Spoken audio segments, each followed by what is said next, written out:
All right, so Zach came in today for a battery test. So we were doing a load test on his auxiliary battery.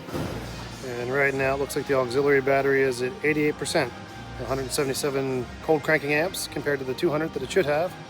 So that's a decent battery. So let's go ahead and check the other battery, which is the main battery.